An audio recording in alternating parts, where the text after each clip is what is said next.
أحل لكم ليلة الصيام الرفث إلى نسائكم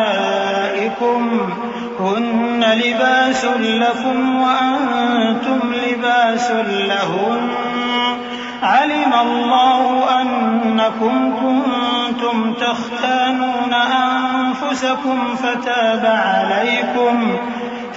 عليكم وعفى عنكم فالآن باشروهن وابتغوا ما كتب الله لكم وكلوا واشربوا حتى يتبين لكم الخيط الأبيض من الخيط الأسود من الفجر ثم أتموا الصيام إلى الليل ولا تباشروهن وأنتم عاكفون في المساجد تلك حدود الله فلا تقربوها كذلك يبين الله آياته للناس لعلهم يتقون ولا تأكلوا أموالكم بينكم بالباطل وتدلوا بها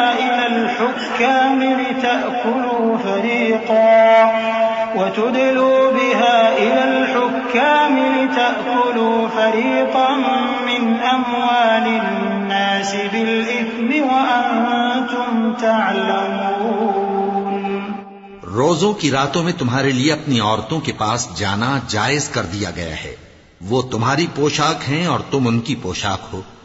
اللہ کو معلوم ہے کہ تم ان کے پاس جانے سے اپنے حق میں خیانت کرتے تھے، سو اس نے تم پر مہربانی کی اور تمہاری حرکات سے درگزر فرمائی. تو اب تم کو اختیار ہے کہ ان سے مباشرت کرو. اور اللہ نے جو چیز تمہارے لیے لکھ رکھی ہے یعنی اولاد، اس کو اللہ سے طلب کرو اور کھاؤ اور پیو یہاں تک کہ صبح کی سفید دھاری رات کی سیاہ دھاری سے الگ نظر آنے لگے.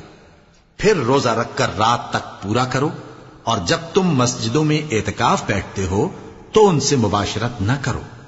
یہ اللہ کی حدیں ہیں، ان کے پاس نہ جانا.